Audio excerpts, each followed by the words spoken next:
Alberto, boa noite, seja bem-vindo. Vamos lá. Então, só para quem chegou agora, estou só fazendo uma apresentação rápida aqui para os alunos da especialização em literatura e ensino, sobre algumas atividades que eles estão tendo nesse momento. A disciplina deles é seminário, então, tanto os alunos aqui orientandos do curso de Geografia como os de Literatura e Ensino, todos vocês estão trabalhando praticamente a mesma disciplina que é seminário, que é elaboração de projeto. Aí, antes da gente começar a falar do projeto, quero só mostrar aqui as atividades. Então, pessoal, da pós, né? Aqui está praticamente a atividade 1 de vocês, que ela vem falar sobre pensando no seu problema de pesquisa. A gente sabe que, em meio à elaboração de um projeto de pesquisa, a gente tem que pensar muito bem sobre o problema que se quer estudar, né? Praticamente o projeto ele vai circundar, vamos dizer assim, por meio do problema. E tem uma dica que é bem interessante, que os senhores podem pensar nisso. Tem 3 partes do projeto que tem que caminhar junto, muitas das vezes se diferenciando pelos seus verbos.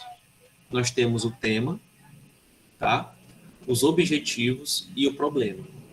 São muito parecidos, pessoal. Eles têm que estar em sintonia, tá? Se você lê o tema, se você lê o problema, se você lê os objetivos, vocês vão perceber que eles são muito parecidos, né? Tendo alterações nos seus verbos, mas que eles têm sintonia.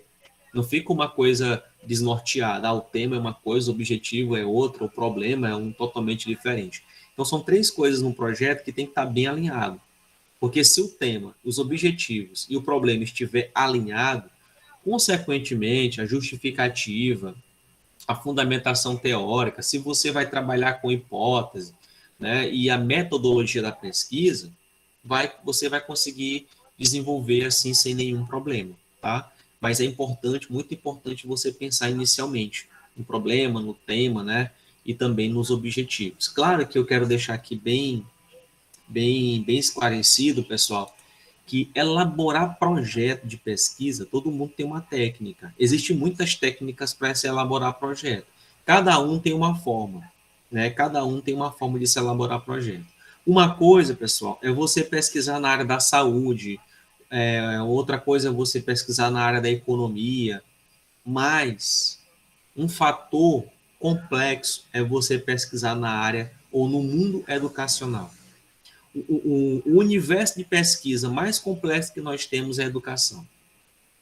Tá, pessoal? É um universo assim que nos deixa, que nos incomoda bastante pelos inúmeros problemas que se apresentam nesse universo. E a dinâmica. Você desenvolve uma pesquisa, aplica, obtém os resultados e divulga o resultado da pesquisa. Amanhã já surge uma necessidade de você fazer uma continuidade na pesquisa. Por isso que a gente sempre fala assim, que pesquisa em educação nunca termina. É uma pesquisa em constante processo. Você pesquisa aqui e amanhã já tem necessidade de pesquisar novamente, de reaplicar o método que você utilizou, seja em outros lugares, mas há necessidade de sempre dar continuidade. Pesquisa relacionada à saúde, à economia, eles sempre conseguem fechar essas pesquisas, eles sempre conseguem chegar, chegar no resultado final.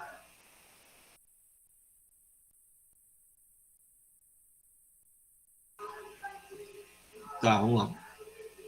Um maluco passando na rua aqui, gritando com a mulher, peguei, foi um susto. Então, já no mundo educacional, como eu estava falando, é uma pesquisa que não tem finalidade. Aonde é que eu quero chegar com isso? Ah, meu pai. Então, onde é que eu quero chegar? É que tudo que vocês pretendem pesquisar na educação, não vai existir nada inédito, tá, pessoal? Não tem nada inédito na educação. Não pense que vocês vão pensar num tema, que vocês vão pesquisar sobre aquele problema que é algo inédito. Na educação, no mundo educacional, não existe nada inédito. O que pode existir é uma pesquisa que já foi realizada em outro lugar e que no território aonde você pretende aplicar, não se fizeram isso antes. Aí tudo bem. Mas inédito, algo que nunca se pesquisaram no mundo de hoje, é muito complexo você encontrar, tá? Mas isso é bom. Isso é bom porque a gente tem bases. Tá? É ruim pesquisar quando não se tem base teórica, mas quando você tem base teórica, você tem materiais já publicados sobre o assunto, fica mais fácil para você construir a sua base teórica, a sua fundamentação, né? Buscar as pessoas que vão lhe dar sustentação nos argumentos para que você possa elaborar, né, a sua pesquisa, né, de forma bem fundamentada, de forma bem articulada. Então, só para fechar, pessoal da pós, né?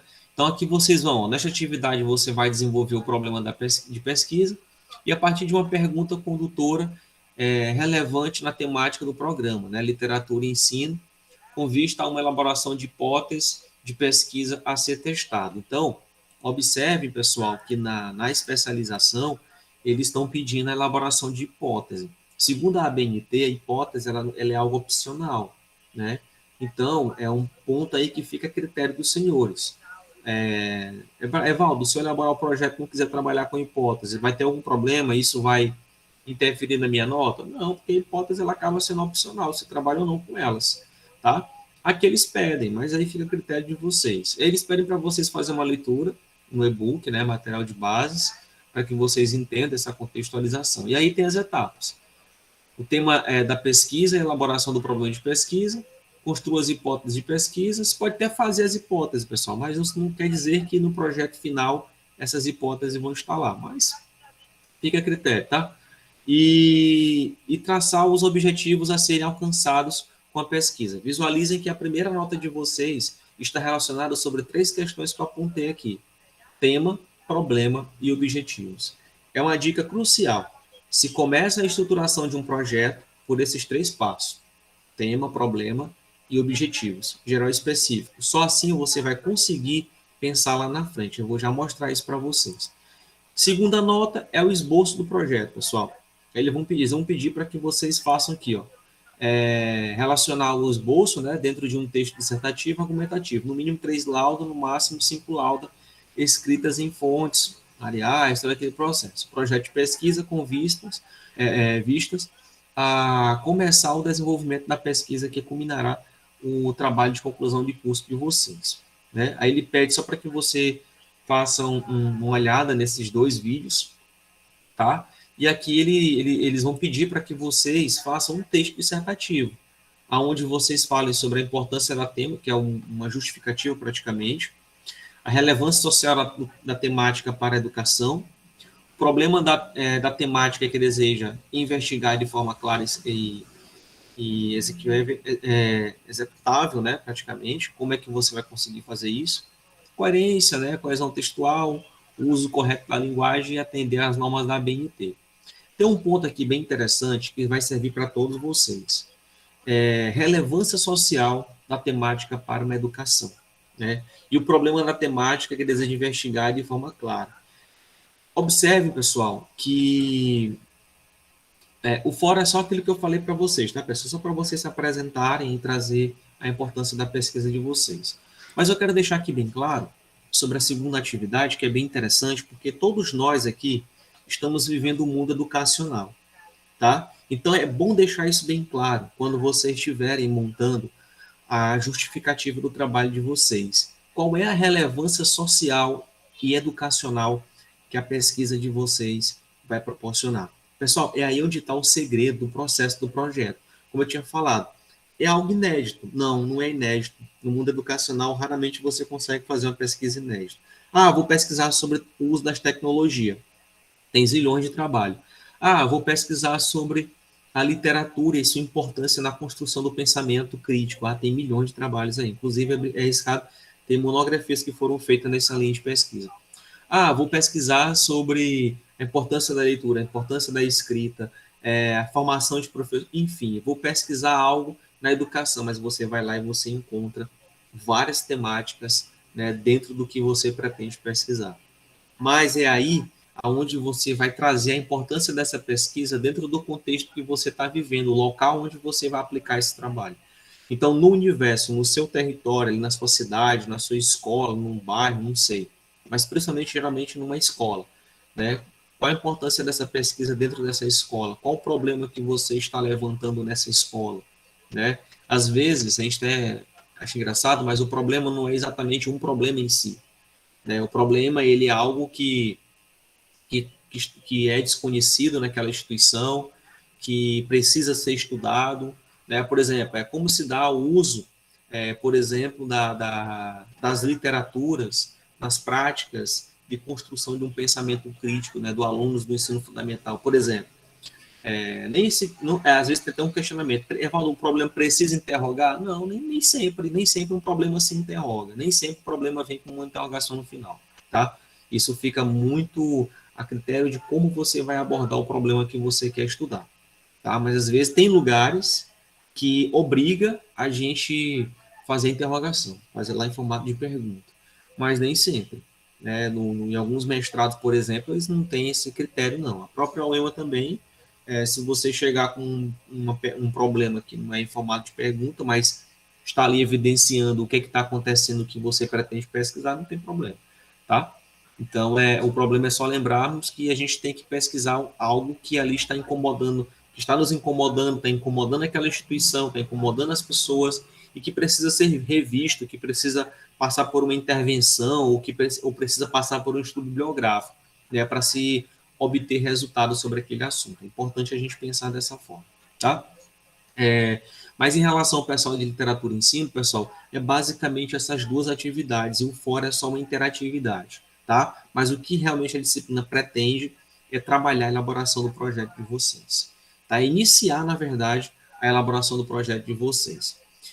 Depois eu vou mandar no grupo dos senhores possíveis temáticas e também eu vou mandar esse livro que eu tinha falado para vocês. Esse aqui é um livro que é muito bem recomendado, Antônio Carlos Gil, Como Elaborar um Projeto de Pesquisa. Ele é um livro assim excelente, tem uma linguagem muito boa, uma linguagem muito clara, tá, para se trabalhar esse autor.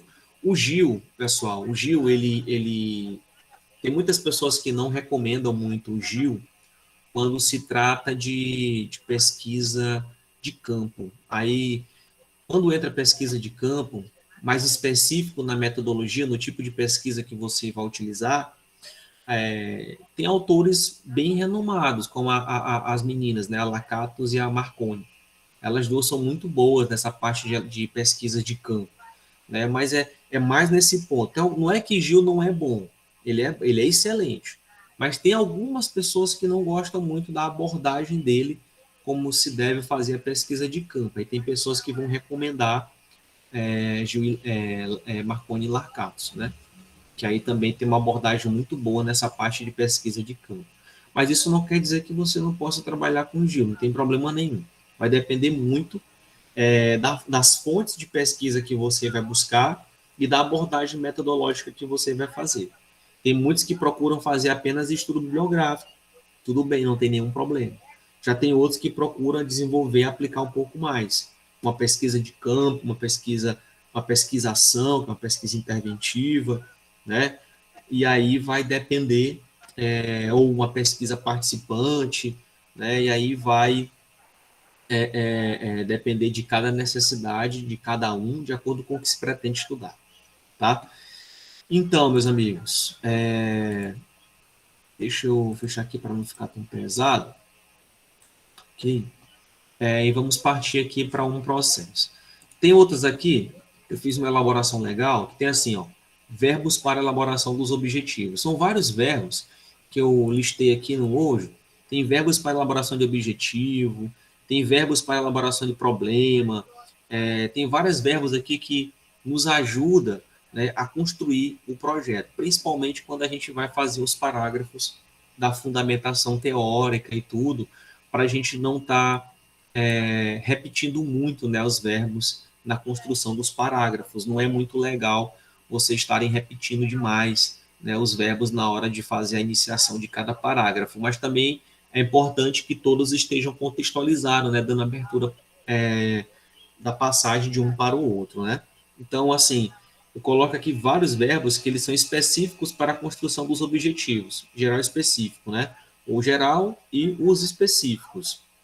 E eu vou mandar para vocês, sendo que ele também pode nos ajudar na elaboração dos próprios parágrafos e assim por diante.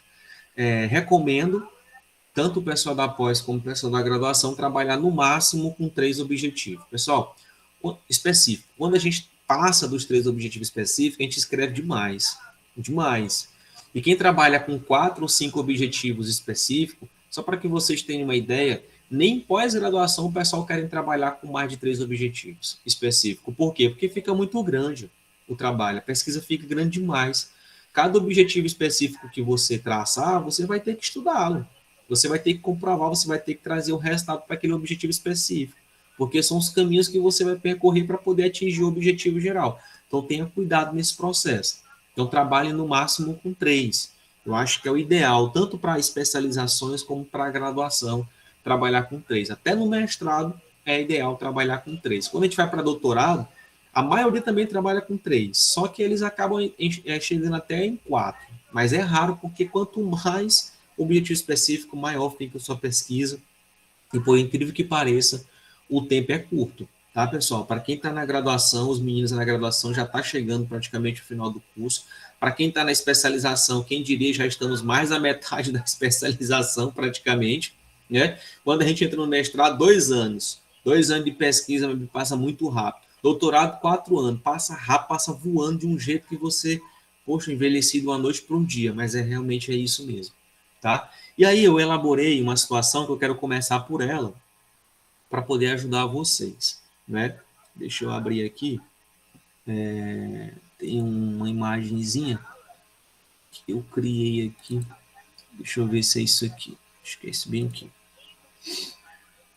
Só para que vocês tenham um contexto, tá?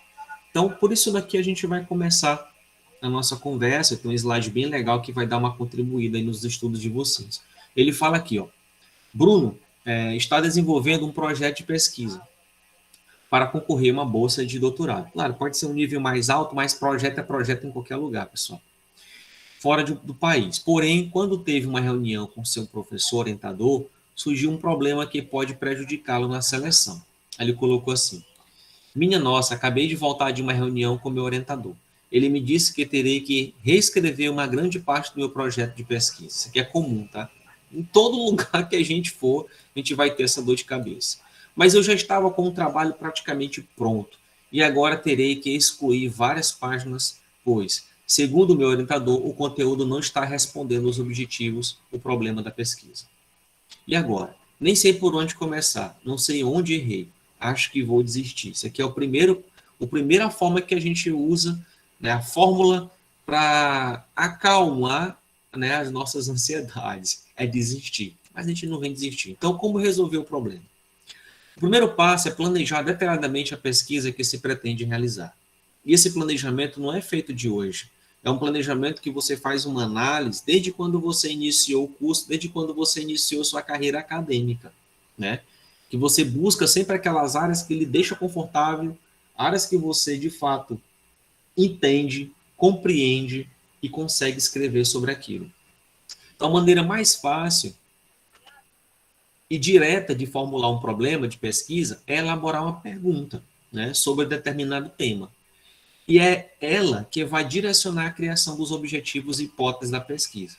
Então, os métodos propostos deverão possibilitar a descoberta da resposta para essa pergunta, e os resultados esperados deverão estar relacionados com essa pergunta. Então, a gente sabe, todo mundo sabe, que todo projeto, né, toda pesquisa, ela parte de um problema, e a gente elabora os objetivos que vão nos ajudar, né, a entender quais resultados eu quero, eu desejo, com o estudo desse problema. E aí, com o tema, com o problema e com os objetivos, fica mais fácil elaborar a minha metodologia de pesquisa, que é o caminho, o percurso que eu vou caminhar para me saber como eu vou conseguir obter as respostas para esse problema, para que eu possa chegar nos meus objetivos. Tá? E aí, geralmente, os problemas que os estudantes passam no processo de planejamento do estudo é a má elaboração das perguntas, o que resulta em pesquisas desconexas ou que não chegam a nenhuma descoberta ao final do estudo.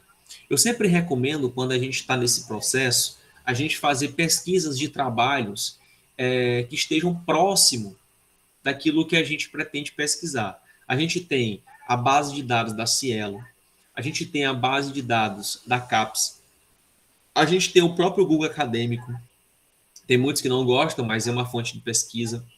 Nós temos a BDTD, que é a biblioteca. é onde se encontra muitas instituições federais, estaduais, com várias dissertações e teses, muito bom, muito atualizado. E eu recomendo, quando você tem um objeto de estudo, eu recomendo que vocês busquem, de acordo com o objeto de estudo, você fazer uma pesquisa sistemática. Claro que pesquisa sistemática é um pouco complexo, mas quando eu digo pesquisa sistemática, é você pesquisar o máximo de trabalhos que estejam de acordo com aquilo que você pretende pesquisar. E aí você vai fazer uma leitura padrão. De que recomendo ler primeiramente introdução, resumo e conclusão. E verificar as referências bibliográficas. Porque aí você vai ter uma noção se aquilo dali atende seu trabalho. Se atender, você separa. Isso aqui vai ser leitura. E aí você vai fazendo a seleção de vários trabalhos, lendo introdução, resumo, introdução, conclusão e referencial bibliográfico. E aí você vai lendo o que estiver perto do que você pretende fazer, você vai separando. Para depois você fazer uma leitura mais aprofundada. E aquele que realmente tiver de acordo com o que você pretende pesquisar, aí você vai visualizar a estrutura do trabalho dele, sumário, você vai olhar as referências que ele utilizou, você vai olhar as citações que ele utilizou, e aí você vai começar a montar a tua estrutura para que depois você consiga elaborar a sua fundamentação teórica, fundamentar a justificativa, fundamentar todo o teu projeto. Tá? Aí ele vem. Por isso, perguntas... Professor, repita aí o resumo, a introdução, as referências bibliográficas, né? Porque assim, existe uma situação bem interessante que é elaboração de elaboração sistemática. O que é uma elaboração sistemática? É o momento que você já tem seu objeto de estudo. Por exemplo, meu objeto de estudo do mestrado, geotecnologia no ensino da geografia. Então, tudo que tiver de pesquisas relacionadas a esse universo, eu vou começar a pesquisar e vou começar a separar, separando. Depois eu vou tirar um tempinho para ler resumo, a introdução, a conclusão e dar uma olhada nos autores que ele utilizou. Porque o resumo tem a apresentação do trabalho completo, tanto o resumo como a introdução. Às vezes nem se preocupa tanto com o resumo, vai direto para a introdução. E a conclusão tem o resultado da pesquisa. Se chegar perto do que você quer, é aquilo dali, você já separa para uma leitura mais aprofundada. A revisão sistemática ela tem 3 passos. Primeiro, a garimpagem. Segundo, a filtragem. E terceiro, o estudo aprofundado. A garimpagem é você pesquisar o máximo de trabalhos que já foram feitos com aquele teu objeto de estudo. Depois eu vou filtrar, eu vou ler introdução e conclusão para saber qual que se aproxima do que eu realmente pretendo fazer. Separei, depois é o estudo aprofundado, que é eu poder me aprofundar para que me dê subsídio, suporte para poder escrever o meu projeto, para poder escrever minha fundamentação teórica. É uma dica, é uma técnica que se utiliza para a gente poder formular a fundamentação teórica, porque tem muitos trabalhos, pessoal, que tem citações belíssimas, e você pode adiantar nesse processo, citações incríveis que está de acordo com o que você pretende utilizar na fundamentação, na justificativa, por exemplo, nos argumentos do trabalho, até mesmo no futuro TCC que você vai elaborar, seja um artigo, seja uma monografia, seja uma proposta, seja uma dissertação, uma tese, é uma técnica que se utiliza e é muito bem interessante, tá? Revisão sistemática. É claro que para fazer revisão sistemática na íntegra, tem alguns equipamentos que a gente utiliza de softwares, mas não é algo assim, é muito complexo, mas se faz muita revisão sistemática para quem vai fazer estudo bibliográfico. Aí tem um padrão. Depois vocês podem até pesquisar depois sobre como fazer revisão sistemática de trabalhos científicos. É bem interessante, complexo, mas ajuda bastante você fazer uma sondagem de materiais que já foram que pesquisaram sobre o assunto que vocês pretendem fazer. O Google Acadêmico, o Cielo, o BDTD, todas essas bases, essas plataformas, elas têm como fazer revisão sistemática. Aí requer que você tenha um tempinho, né, com mais calma, para vocês poderem fazer essas revisões sistemáticas. Porque, em outras palavras, revisão sistemática é a filtragem de materiais que estão próximos daquilo que você está querendo pesquisar. Para mim, é uma das melhores bases de dados, assim, dissertações e teses que se pode pesquisar. E aí vocês podem pesquisar depois como fazer revisão sistemática dentro dessa base, tá? Como fazer as filtragens. Tem ela, tem a Cielo, tem o Google Acadêmico, tem a própria a base de dados da CAPES, muito conceituada, que dá para fazer revisão sistemática, tá bom? Aí você pode fazer revisão sistemática manualmente, como eu acabei de falar para vocês, ou então fazendo de uma forma mais complexa, que aí você pode até no YouTube depois e procurar um vídeo assim, como fazer revisão sistemática nas bases de dados. Aí ele vai te explicar legal, tá bom? Mas aí é uma situação mais criteriosa, tá certo? Pois bem, deixa eu só... Cadê o negócio lá para finalizar? E aí ele finaliza aqui, ó. Então, volte ao seu projeto e revise os problemas de pesquisa. Eles devem ser claros, precisos e bem delimitados. Ao revisar o problema e as perguntas, você vai identificar dentro da metodologia que você propõe onde está o errado, ou aquilo que os professores, de certa forma, identificou. Como última dica, dê seu projeto para uma pessoa que não é da sua área, para que ele faça a leitura. Se essa pessoa for capaz de compreender sua pesquisa, ela está correta. Se ele tiver dúvida, seu projeto não está suficientemente claro. Isso aqui é uma técnica também que a gente utiliza, tá, pessoal? Eu vou dar meu projeto para uma pessoa que não é da área, mas que, claro, que tem conhecimento sobre pesquisa. Não é qualquer pessoa, não. É alguém que já fez pesquisa, que sabe como funciona. Rapaz, lê meu projeto para ver se você entende o que eu quero fazer. Se surgir qualquer dúvida, porque o projeto ele tem que ser claro. A pessoa que pega o projeto de vocês e faz a leitura, ele tem que entender. Porque o projeto ele é autossuficiente, ele vai explicar como a sua pesquisa vai ser desenvolvida. E é importante vocês terem isso em mente. Pessoal, antes de abrir o slide aqui para vocês, entenda um ponto. E todos vocês aqui eu tenho certeza que sabem. Entenda um ponto. Projeto de pesquisa é o planejamento da minha pesquisa. É tipo assim, finalizei o projeto, tá pronto, eu imprimo ele e deixo ele na minha mesa, é meu manual. Então, o projeto de pesquisa, pronto, é o meu manual da pesquisa. Tudo que eu vou fazer, tudo que eu pretendo fazer, está lá no projeto. Está sendo explicado lá. Está sendo bem esclarecido. Está sendo bem detalhado na metodologia. Tem pessoas que querem fazer metodologia só com meia lauda. Pessoal, tem metodologia que às vezes chega até 2 páginas, mas é porque está bem discriminado o que você pretende fazer na pesquisa. Isso não é ruim, não. Se amarrar a pesquisa.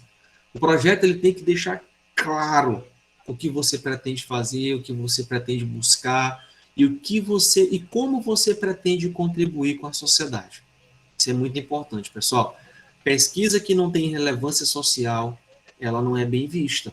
A pesquisa que não busca intervir na sociedade, seja de forma direta, indireta, só através de um estudo bibliográfico, mas que ela não tenha assim, essa objetividade social, ela não é bem vista. E quando a gente vai para o mundo educacional, ela tem que ter essas duas vertentes. Ela tem que beneficiar, a sua pesquisa ela tem que trazer um benefício da sociedade e que esse benefício a gente enxergue ele sendo trabalhado dentro do universo educacional. E aí fica interessante. Né? Por exemplo, como fazer com que a literatura ela ajude a formação, né, de um pensamento crítico de alunos lá do 6º ano. Um exemplo, coisa simples. Nesse momento você percebe que a pesquisa ela tem uma relevância social sendo trabalhada dentro do contexto educacional, porque ali a gente pretende fazer, transformar e formar sujeitos críticos para a sociedade. Tá? E qualquer pesquisa ela parte desse princípio. Ela tem que mostrar qual é a sua relevância social. E a gente fala isso lá na justificativa. Qual é a relevância da sua pesquisa no contexto social? Tá? Então é muito importante a gente fazer isso. Muito, muito importante mesmo. Então, deixa eu mostrar aqui um slide para vocês. Esse slide ele tem uma observação que eu acho muito importante. Tá? Deixa só eu nomear alguém aqui. O Alberto vai poder me conduzir. Quando eu coloco o slide, eu não vejo mais vocês. E aí eu vou sempre estar perguntando, aí o Alberto me confirma se Tá tudo ok. Tá bom, Beto? Só para que eu possa. Uma vez eu passei meia hora falando, quando eu voltei eu não estava mais na sala, eu passei meia hora falando sozinho. Mas vamos lá. Então, pessoal, aqui tem um passo bem interessante. Eu trouxe uma pesquisa, até de uma professora que é conhecida minha, que inclusive é minha orientadora. E aí eu sempre digo que o que é bom a gente tem que compartilhar, né? Eu trouxe um percurso estratégico assim de como você fazer uma pesquisa através de um projeto de pesquisa. Claro, não se tem como fazer uma pesquisa sem a utilização dessa ferramenta tão importante, né, que é o projeto de pesquisa. Então, pessoal, só para a gente poder caminhar, o que é exatamente o projeto de pesquisa? Né? O que é, na verdade, essa ferramenta que nos acompanha infinitamente no mundo educacional? Né? A gente entra na academia, faz a graduação, chega o projeto, defende, nunca mais quero passar por isso. Vem a especialização, vem mestrado, doutorado, outras graduações. No mundo do trabalho, a gente se depara com o projeto. Então, a gente tem que entender que projeto ele é algo que ele parte assim para a nossa vida, né? A gente sabe que um projeto de pesquisa ele é assim um ato de programar, né? Ou planejar assim antecipadamente as ações assim necessárias que a gente pretende desenvolver, né? Para se obter assim um conhecimento, né? Através de um objetivo, de um fenômeno que a gente pretende estudar. Então o projeto ele tem essa relevância, né? E para isso é importante, né, assim que a gente possa assim obter, né, algum conhecimento prévio, né, sobre aquele universo que você vai entrar. E o projeto é isso. Se você for analisar, quando você está elaborando um projeto, você ainda está cru, né? É uma palavra bem comum, assim, você está cru. Você está simplesmente começando a pesquisa. Então é o momento de se ler, de se estudar, de se construir. Não se preocupem quando você receber 10 livros e pedirem para você ler para construir 3 parágrafos. Né? Isso é comum acontecer. Tá? Por quê? Porque necessitamos, de fato, conhecer previamente aquilo que se pretende pesquisar. Né? Então, a partir desse conhecimento pré-existente, né, que a gente está organizando através de uma sequência sistemática, que é o projeto, né, a gente vai conseguir assim preencher lacunas aonde você, de certo modo, tem dificuldade, aonde você tem assim, vamos dizer, onde você tem necessidade de buscar um pouco a mais desse conhecimento para que você possa conseguir, né, efetivamente desenvolver, né, a sua pesquisa e assim conseguir buscar o resultado necessário. E a gente sabe, pessoal, que a gente sempre tem que fazer, temos que fazer algumas perguntas. Por exemplo, o que você está pesquisando? O que você pretende pesquisar? O que eu quero pesquisar? Por que eu quero pesquisar esse assunto? Qual é a relevância dessa pesquisa para a sociedade? Qual é a relevância dessa pesquisa para a comunidade acadêmica? Essas são perguntas que a gente vai fazendo. Quanto tempo eu tenho para realizar a pesquisa? Eu consigo ter acesso ao local que eu pretendo pesquisar? Pessoal, tenha em mente isso. Quando se pretende pesquisar uma coisa, você tem que se perguntar: eu tenho tempo para pesquisar sobre esse assunto? Eu tenho acesso para pesquisar sobre esse assunto? Eu consigo ter base teórica para me dar suporte para pesquisar sobre esse assunto? Né? Eu vou ter estrutura, pessoas para me ajudar se eu precisar de algum participante?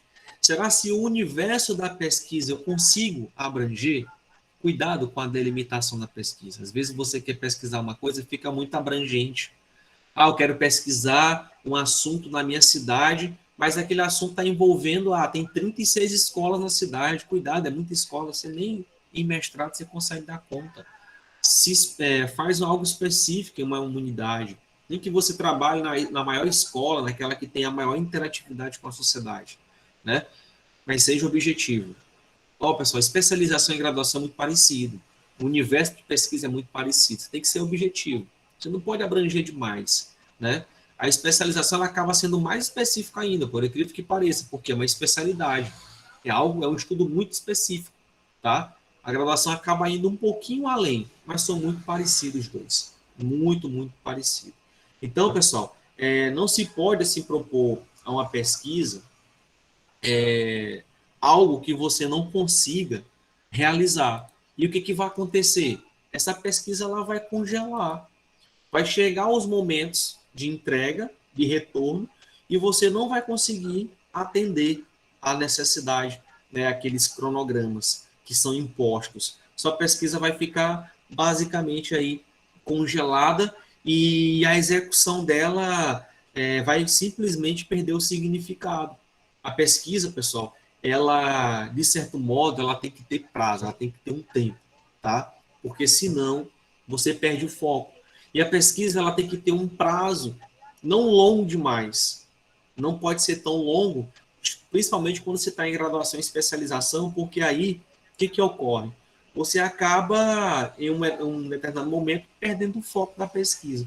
Então, o projeto, pessoal, tem que ser algo rápido, tem que se pensar e começar a estudar, escrever, pensar e não parar de produzir enquanto ele não estiver bom. É mais ou menos nessa concepção. E lembrem que o projeto já é o TCC de vocês. Lembrem que o projeto já é o trabalho final de vocês. Tem pessoas que têm costume de elaborar um projeto, termina o projeto, na execução da pesquisa, vai contra muitas coisas que se colocou no projeto. Meu irmão, tu planejou tua pesquisa, e aí na hora da execução tu vai fazer coisas que não tem no projeto. Ah, mas é porque no campo da pesquisa tem algo que eu não sabia, então é porque você não buscou direito, você não se aprofundou direito, você não procurou conhecer direito o teu universo de estudo. Começa aí os problemas a ser apresentado. Como é que você planeja pesquisar uma coisa e na hora você descobre assuntos diferentes? Então tem que ter cuidado nisso daí. Claro que na execução de uma pesquisa você vai se deparar com muitas questões que você não estava esperando, mas que aquilo dali era possível acontecer e que você já tinha feito um estudo sobre aquele assunto que provavelmente poderia aparecer na pesquisa. Quando você projeta, quando você planeja, você descobre questões que poderão ocorrer durante a sua pesquisa. Você vai estar preparado para essas situações, para esses imprevistos. E a gente tem que ter cuidado nisso daí, mas lembrem que o projeto ele é o caminho definitivo do teu trabalho, tá? Então, assim, não tem como você ter muitos problemas quando você está bem planejado. Então, aqui a gente tem tipo um percurso, né, de pesquisa. Que aí, pessoal, eu tenho aqui algumas considerações iniciais. Primeiro, projeto de pesquisa. Deixa eu ver se tem alguém respondendo aqui. Não sei se... Deixa eu olhar aqui. Tem alguém mais que está com esse problema, pessoal? Será Aqui tá ok. Será que é sua internet, Betânia? Acho que deve ser sua internet, não? Tá, qualquer coisa se cortar, pessoal, vocês me avisem, tá? Que eu retorno. Vamos lá. Tá gravando, Betânia. Qualquer coisa tu já pega algumas partes que cortou, tá bom? Então, pessoal, considerações iniciais. Primeiro, o projeto de pesquisa é uma intenção de pesquisa. Não se esqueça disso. Né? Vai ter alguns pontos que eu vou pontuar aqui que foi exatamente o que eu tinha conversado com vocês agora há pouco. Lembrem, projeto de pesquisa é uma intenção de pesquisa. Então, o projeto de pesquisa ele deve assim ser estruturado conforme determinadas etapas, né? De acordo com as normatizações técnicas. Normatizações de quem? Da ABNT, né? E nós temos uma norma que é muito importante, que é a 15.287, sendo que o seu objetivo é a elaboração de projeto. Professor, qual é a norma da ABNT que todas as instituições de pesquisa levem em consideração a elaboração de projeto? É a 15.287. É ela que vem nos mostrar as normas específicas da elaboração de projeto. Tá bom? É uma norma muito importante. Outra coisa, a pesquisa surge da necessidade de conhecer, esclarecer ou se aprofundar em determinado objeto de estudo. Por exemplo, necessidade de conhecer e esclarecer. Tem muitas pesquisas que partem das pesquisas de intervenção, que é a pesquisação, e tem muitas pessoas que partem para a pesquisa de campo nisso daqui. Ou, às vezes, pesquisa para se aprofundar. Por exemplo, tem muitas pesquisas em estudos bibliográficos, para se aprofundar em determinado assunto, em uma obra literária, ou na geografia, sobre uma organização social, sobre um fator ambiental, né, como tudo isso vem intervir na sociedade. Terceiro ponto, toda realidade é aparência e essência, né? A pesquisa proporciona o desvelamento da aparência dos fatos e fenômenos. Quer dizer que tudo o que a gente está observando nem sempre é a realidade real. E a pesquisa, ela vai provar isso. Por meio da pesquisa, você vai desmitificar, tipo, você vai esclarecer o que de fato está acontecendo, né, naquele problema ali que está supostamente acontecendo. Então, você vai dar profundidade, você vai conhecer, você vai esclarecer por que aquilo ali está acontecendo. Tá? E aí você consegue perceber isso daqui quando você lê o tema, aí você fala assim, poxa, o tema é legal, eu consigo identificar aí uma coisa interessante, lê o problema, lê os objetivos, aí você começa a visualizar, legal aqui. Então, essa questão de tentar mostrar e entender a aparência e a essência das coisas está muito relacionado, pessoal, à própria justificativa, o que você pretende fazer. Por exemplo, pesquisa surge a necessidade de conhecer, esclarecer e aprofundar. Tem a ver muito com o quê? Com os objetivos, com a metodologia e com a justificativa que você pretende aplicar no seu projeto.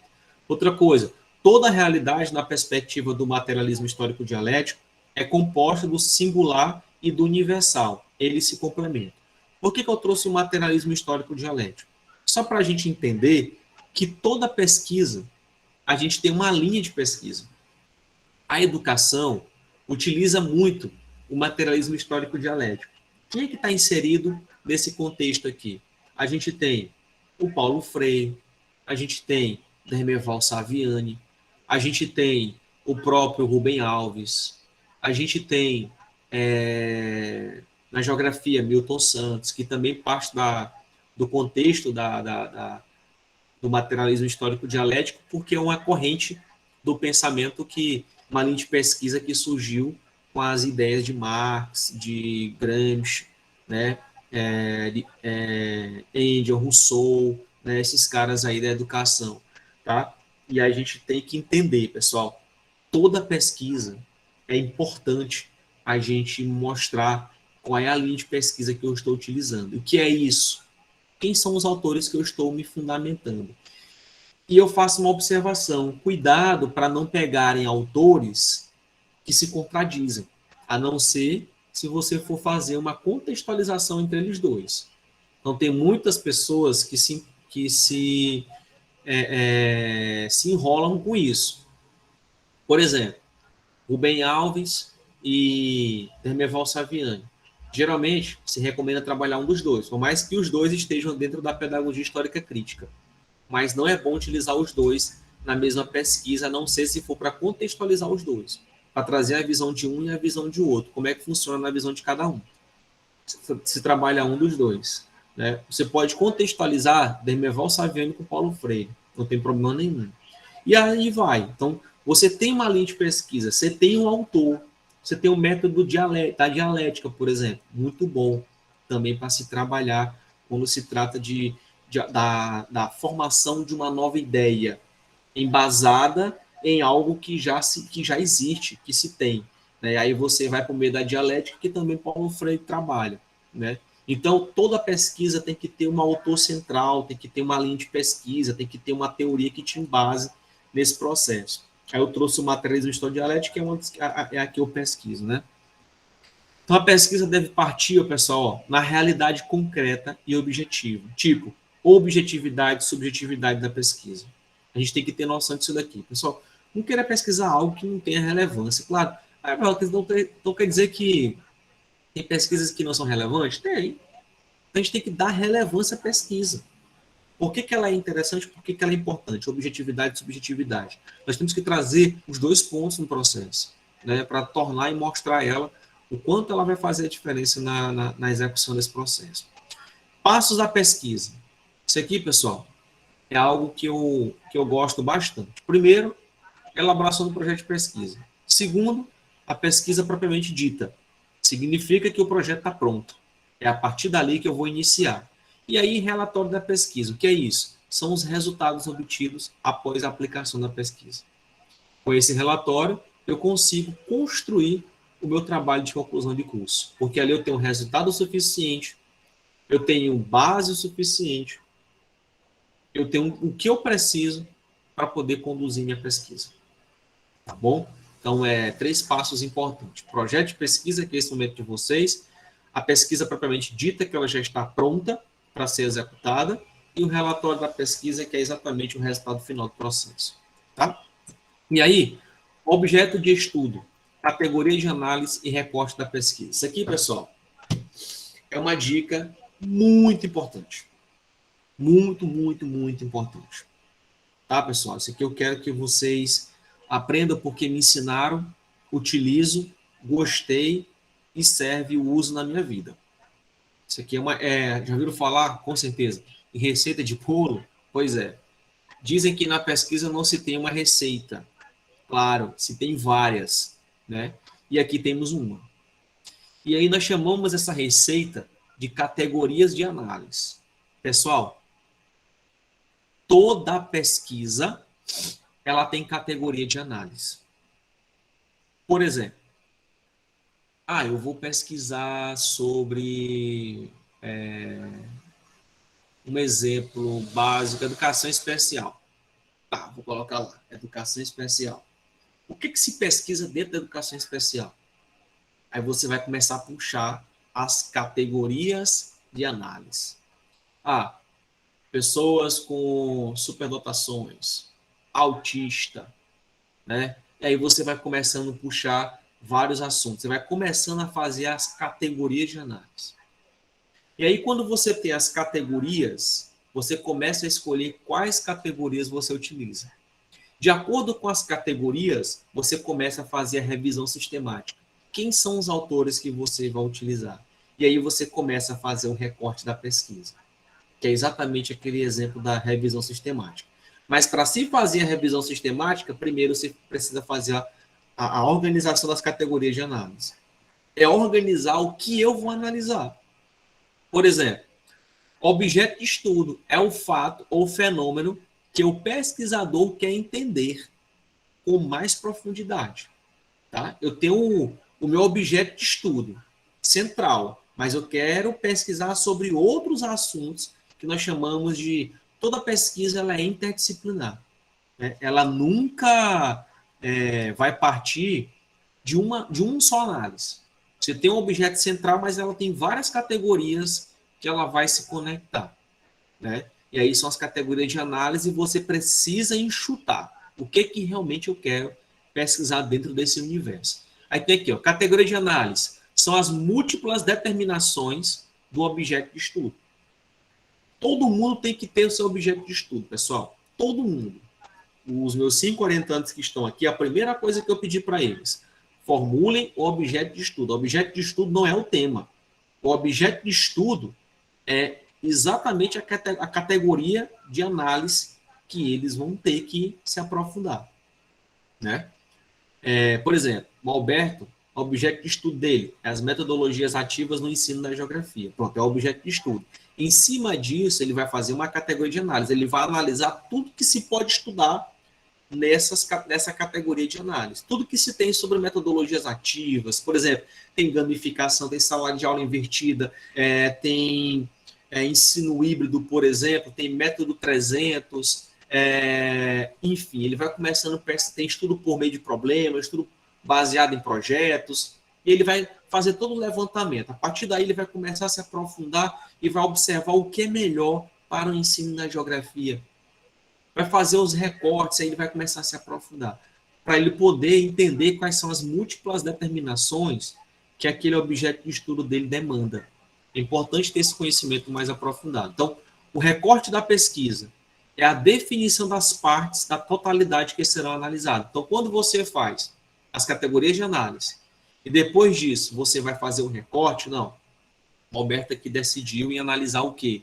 Em analisar sala de aula invertida como uso, né, para o ensino da geografia. Ele analisou várias categorias, mas ele identificou que essa seria a melhor para abordar lá naquela escola que ele vai pesquisar. Aí ele começa a fazer a categoria de análise, depois o recorte da pesquisa, vai começar a pesquisar vários autores, por exemplo, a contextualização da pesquisa. São as partes sendo observadas dentro da realidade singular universal. É o contexto em que o objeto está imerso, aparência e essência. Aí, a partir daí, ele começa a fazer a revisão sistemática, que é buscar trabalhos, autores, porque ele já sabe o que ele quer estudar. Ele já tem o objeto de estudo, já tem a categoria de análise e já vai começar a fazer o recorte dele. E aí, por último, vem a parte legal, que é o referencial teórico. São os autores que, após a escolha do recorte da pesquisa, o pesquisador define como forma de ajudar na análise dos objetos de estudo e da realidade. Observem que é um caminho. Aqui, pessoal, é uma caminhada.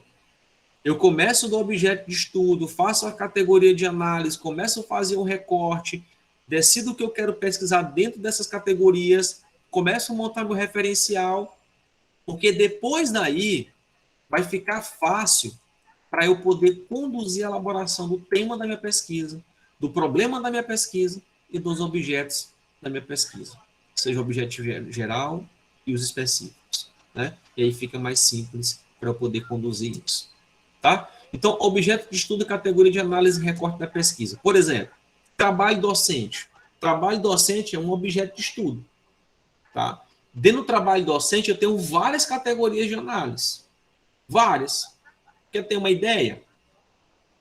Quem pode me dizer uma categoria de análise dentro do trabalho docente? Quem chuta aí? Me diz uma categoria de análise dentro do trabalho docente. Vai lá, pessoal. Cadê o povo? Então aí, então. Sala de aula, professor, pode ser? Sala de aula, sim. Pode ser, porque ali é uma categoria de análise. A sala de aula, ela é uma área de análise. O que mais? Eita. Mostrei uma. Ó, vou mostrar para vocês aqui, ó. Categorias de análise sobre trabalho docente. Primeiro, precarização do trabalho docente. É uma categoria de análise. É o que a gente tem de realidade no Brasil hoje. Nós temos um trabalho, em muitos casos, precarizados. Quando se trata de educação, principalmente nesse recorte atual das tecnologias e o uso dela em período pandêmico, essas coisas, né? Por exemplo, intensificação do trabalho docente, principalmente nesse momento que a gente está vivendo, né? Não só de pandemia, mas bem antes disso, né? Essas intensificações do trabalho docente. Como é que está se dando o trabalho docente atualmente? Prática pedagógica docente. Práticas atuais, trabalho docente, práticas pedagógicas. Como é que está se dando os trabalhos?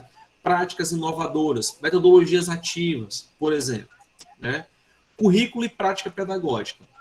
Discussão do currículo. Por exemplo, a Lei 13.415, que submete a reforma do ensino médio. Como é que se dá esse processo hoje?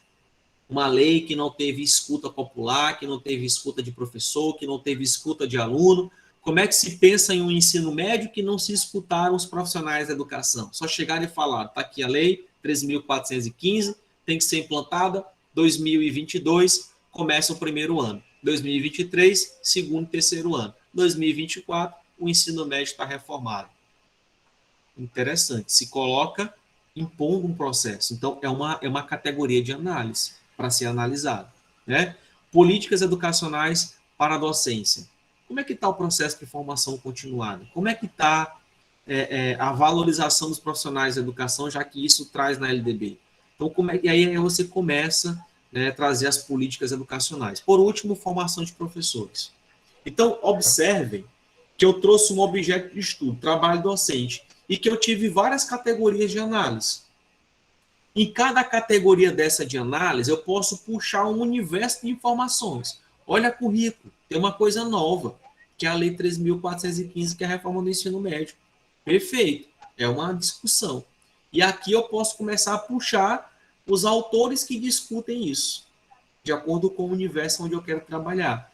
Posso levar isso para uma escola do ensino médio, para ver se os alunos, como é que eles entendem sobre isso, começo a fazer toda uma intervenção. bem interessante, é uma área de pesquisa, né?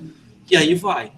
Após isso, após eu definir o que eu quero trabalhar dentro do trabalho docente, o que eu quero fazer, eu começo a fazer os recortes, que a partir daqui eu vou começar a elaborar e organizar a minha fundamentação teórica, que são os autores, os estudos que eu vou me aprofundar, para eu poder começar a elaborar tema, objetivos, problemas e depois metodologia, fundamentação teórica e assim vai.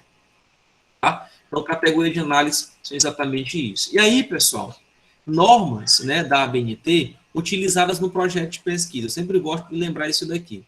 A organização local da pesquisa pode seguir as normas da Agência Brasileira de Normas e Técnicas, ABNT, né, também Harvard, Chicago, Vancouver, Moderna DNA Socialização, que é o MLA, American Psychology Association, que é a APA. Só que de todas elas, claro, a gente tem que seguir a ABNT. Eu só trouxe essas outras aí, só para a gente lembrar que existem outras normas pelo mundo, tá? Mas a nossa é a ABNT.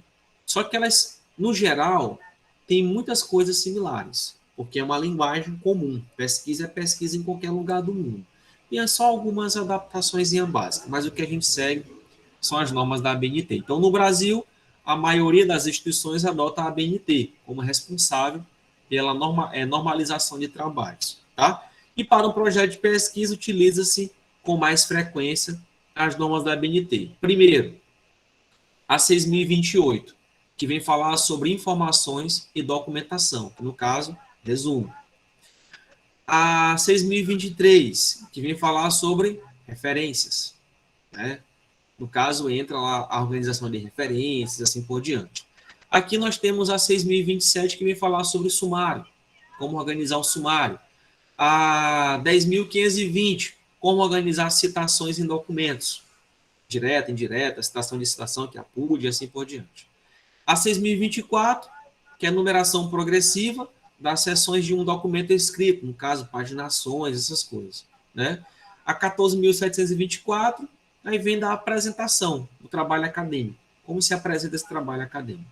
E a 15.287, o projeto de pesquisa. São basicamente, pessoal, as normas mais utilizadas quando se pretende elaborar um projeto de pesquisa. E o projeto de pesquisa em si, as instituições utilizam essas normas para organizar o seu próprio manual de trabalho, tipo a UEMA, o manual da UEMA, aquele de 2019, que é o que a gente utiliza atualmente, ele é baseado nesses normativos. Praticamente todos os manuais nas instituições brasileiras seguem esses normativos quando se trata de projeto. Tá certo? Pois bem, item dos projetos de pesquisa. Então a gente sabe quais são os itens pré-textuais. A gente tem, isso aqui é um projeto completo, tá, pessoal? Capa, folha de rosto, sumário e resumo. É um projeto completo, tá bom? Aí tem elementos textuais, introdução, justificativa, objetivos, referencial teórico, metodologia, procedimentos metodológicos e cronograma. O projeto é bem interessante, né? Sumário, professor, precisa colocar o sumário? Não é obrigatório, mas é interessante colocar porque se trata de uma organização. Porque geralmente, pessoal, o sumário ele é muito utilizado quando se pretende publicar um trabalho. Aí precisa das referências de página, essas coisas. Mas um projeto completo, a gente tem que colocar tudo segundo os normativos. Elementos textuais, pró-textuais, referências, apêndice e anexo. Então, isso aqui é a estrutura de um projeto 100%. Eu ainda posso acrescentar nos elementos textuais orçamento. Antes do cronograma, eu posso colocar orçamento, tá? Para mostrar ali o quanto essa pesquisa vai precisar de recurso, né, de alguns investimentos. Tá bom? E aí a formatação, todo mundo sabe, o texto será justificado, a numeração progressiva será padronizada de acordo com a formatação escolhida, um sumário, né? Então, o trabalho tem que estar estruturado de acordo com o sumário, né? Ou seja, seção primárias, secundárias, terciárias, né, serão diferenciadas. Após cada seção, o espaçamento será de 1,5 antes e depois da seção. Isso aqui é uma organização padrão de formatação que a gente aprende na prática, né? Margem esquerda superior, que também a gente sabe, 3322, né? É importante a gente lembrar.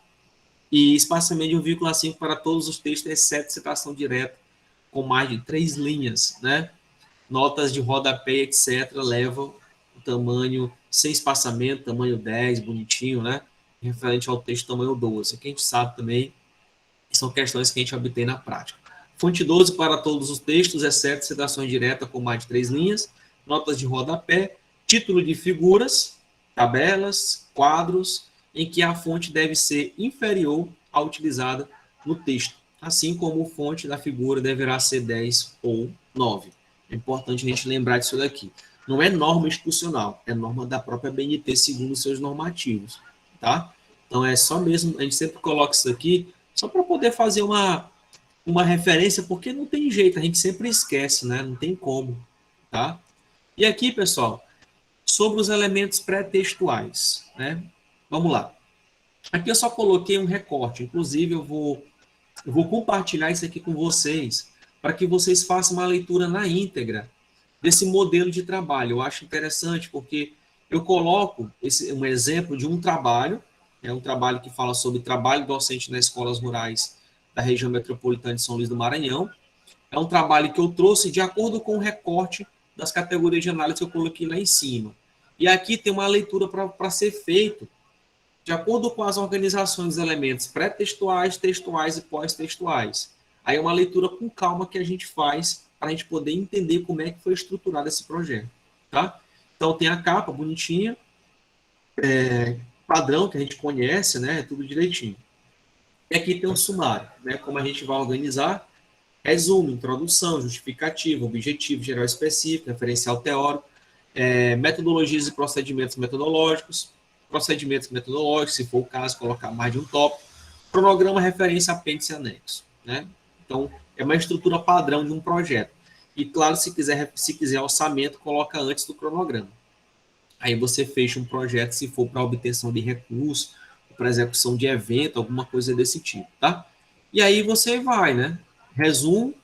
Aqui, pessoal, tem um exemplo do resumo desse trabalho, e aí é onde vem duas questões que eu quero fazer uma observação. O que se escreve no resumo e o que se escreve numa introdução? Isso aqui é onde eu quero deixar bem claro. Pessoal, o que se escreve no resumo? Eu acho muito bacana você começar pelo título do trabalho, né? Este estudo, ó, intitulado Trabalho Docente nas Escolas Rurais, tal. Aí você começa a falar da importância dessa pesquisa para você, por que você está pesquisando. Aí você traz o objetivo da pesquisa, depois você traz o referencial teórico metodológico, depois você traz o procedimento metodológico, depois você traz a categoria. Qual é a categoria de análise? Trabalho educação do campo. Aí ela traz vários autores, né? E aí até fechar o resumo. Então você observe que tem 5 pontos interessantes para ser bem destacado no resumo. E aí tem as palavras-chave, né, do trabalho, para depois você partir. Aqui eu deixo para que vocês façam uma leitura com calma. Se não for para a gente ler, vai demorar muito, né? Mas eu quero que vocês observem só os principais pontos de cada momento na construção do resumo. Introdução. Por exemplo, o que é a introdução? Problemática ou contextualização dos objetos de estudo constitui-se em apresentar a realidade em que está inserido o objeto de estudo. Quando eu oriento um trabalho, pessoal, é a primeira coisa que eu peço, que é a introdução. A primeira coisa que eu vou pedir na orientação de um trabalho é a introdução. Tá? Claro, depois de você já ter pensado. Porque assim, com a introdução eu consigo ter uma ideia do que você pretende fazer. De acordo com a introdução, dá para a gente poder fazer as separações. Tema, problema, objetivo, justificativa, tudo legal. Porque o que é uma introdução? Pode trazer hipótese, trata-se de uma resposta provisória ao problema de pesquisa. Problema da pesquisa, trata-se de um questionamento a ser respondido durante a pesquisa, né? Elaborado em forma de pergunta. E aqui tem um exemplo. Você aparece aqui. Peraí. Pronto. Aí que traz só uma visão de Gil, né?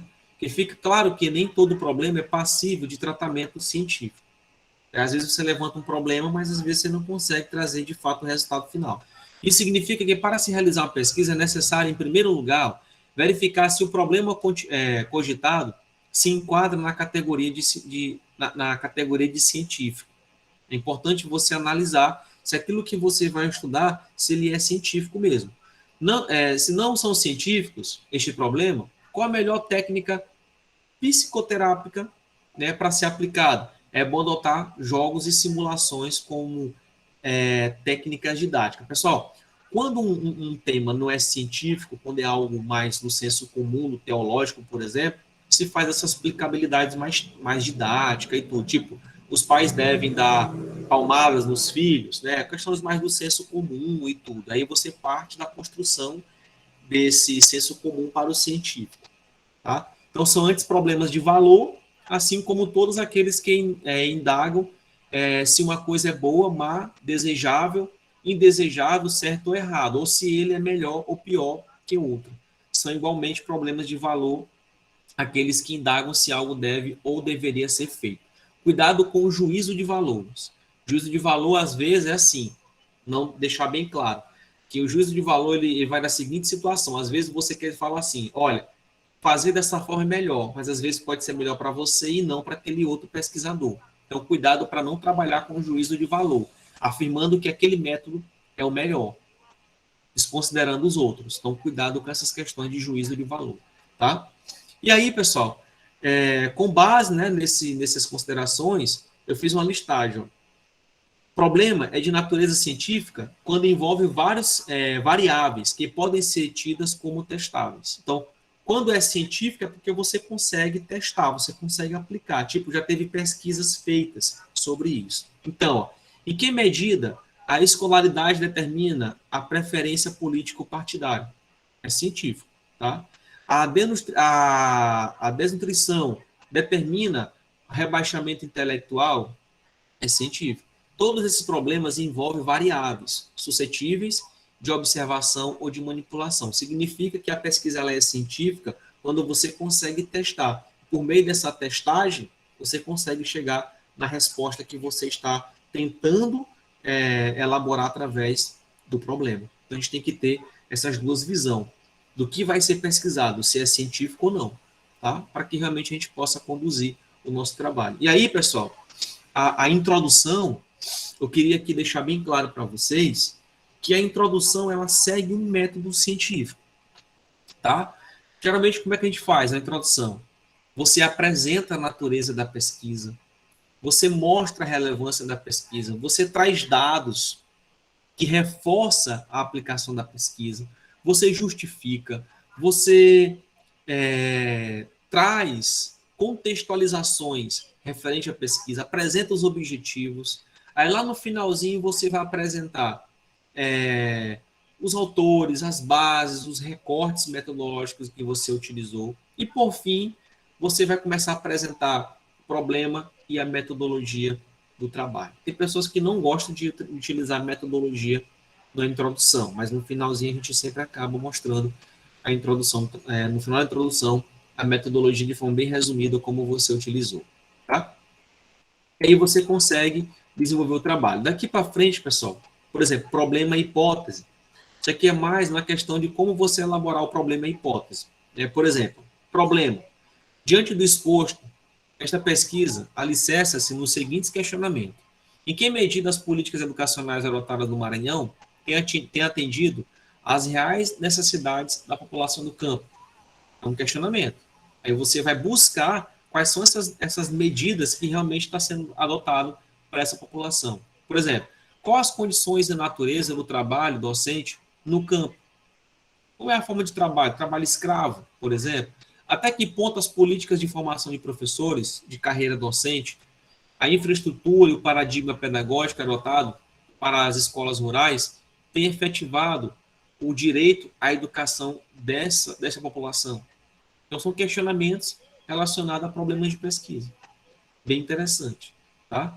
E aí, a partir da problemática apresentada, compreende-se que o percurso histórico da política educacional no campo é fruto da luta dos movimentos sociais e dos sujeitos do campo. Então, ele traz uma justificativazinha em relação ao problema. Tem pessoas que fazem isso, né?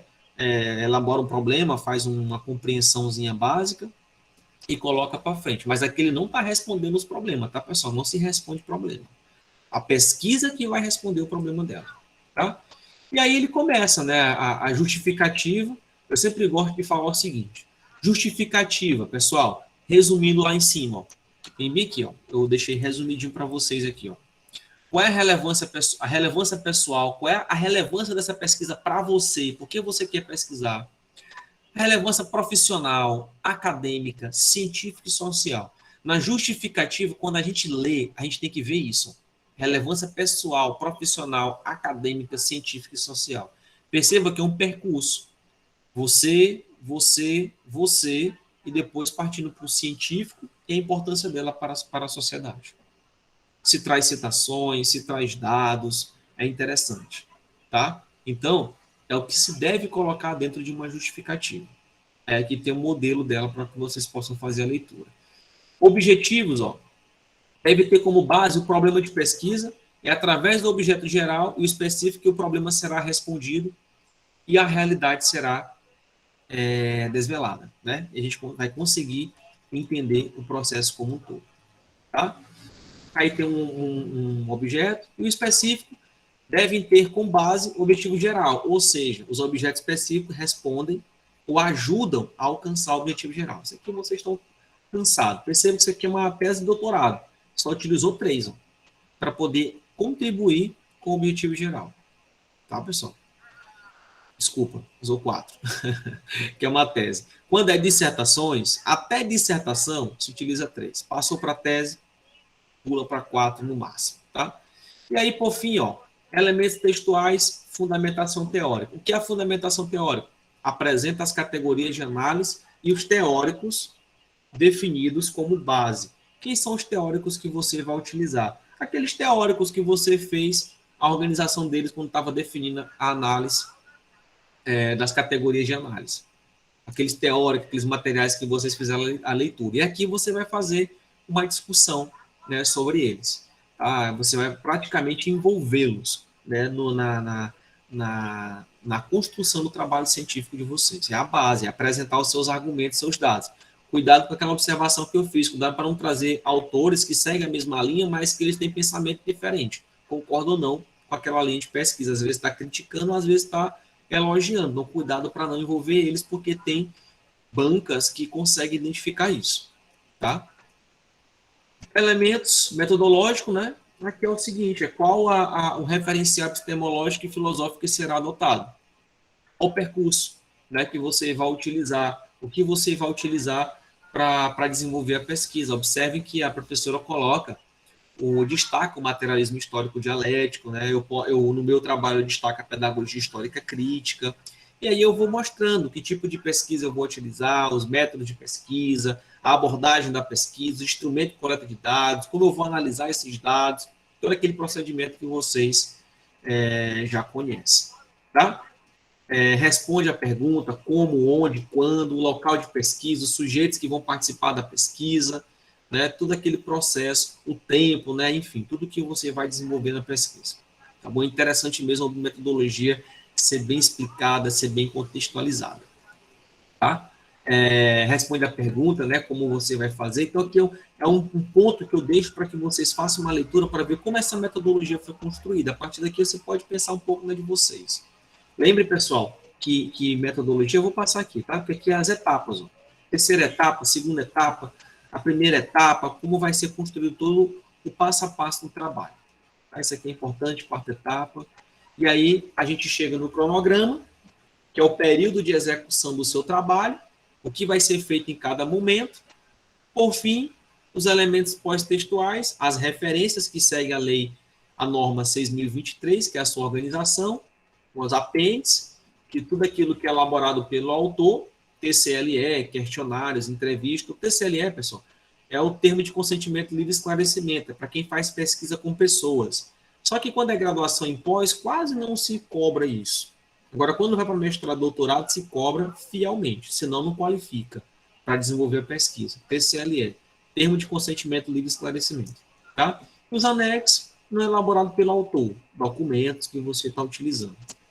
Considerações finais do nosso encontro de hoje, eu coloco aqui. Ó. Isso aqui são questões que nem vai submeter a vocês, porque está muito relacionado a comitê de ética. E quando se trata de graduação e especialização, a gente quase não envolve, apesar que deveria, mas a gente quase não envolve a questão dos termos de consentimento e livre esclarecimento, que é o TCLE. E autorizações para se pedir espaço, né, para se pesquisar com pessoas, principalmente pessoas menores de idade e todas essas questões. Tá? E aqui tem um ponto bem interessante que é aqui, ó. Todo instrumento de coleta de dados deve conter um cabeçalho, em que o pesquisador explicita, né, o nome da instituição e complementos, título da pesquisa, objetivo da pesquisa, responsável pela pesquisa e agradece pela participação. Hoje, muito bem utilizado, o próprio Google Forms. Fica mais fácil para se coletar as informações e já vem em formato de tabelas ou dados para vocês fazerem a mensuração. Eu recomendo utilizar Google Forms, por mais que a pesquisa tenha vivência lá, mas eu acho bem mais interessante. Isso não descarta a possibilidade de utilizar também papel impresso com as perguntas bacaninha. Tá? Pessoal, pois bem, eu acho que aqui dá para a gente contemplar um pouco, assim, uma observação geral da organização de um projeto. É claro que eu vou mandar esse slide para vocês fazerem uma leitura com calma. É uma tese de doutorado, acho bem interessante como foi construído, mas traz uma linha de elaboração de projeto bem legal, tá? E com isso você pode pensar no que você pretende pesquisar. O pessoal de literatura e ensino, claro, tem um universo de pesquisa, tem várias temáticas que foram disponibilizadas, vai ser passada para vocês, eu vou passar, mas não se preocupem, tá?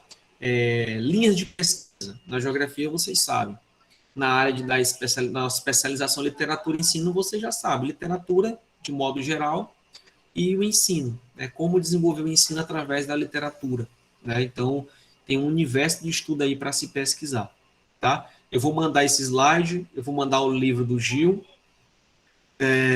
as referências de site para os meninos meus orientandos aqui da graduação. Estou terminando o Padlet, eu mando amanhã para vocês, já estou finalizando, porque está demorando mais a questão das pesquisas que eu estou fazendo. E aí eu disponibilizo tudo para vocês, tá, pessoal? Os materiais que eu preparei aqui, alguns arquivos, alguns documentos legais, que vai dar o suporte para vocês. Então é isso, pessoal. Perguntas? Ou fala, William? Acho que é o William Leite, né? Oi, boa noite. É Yuli.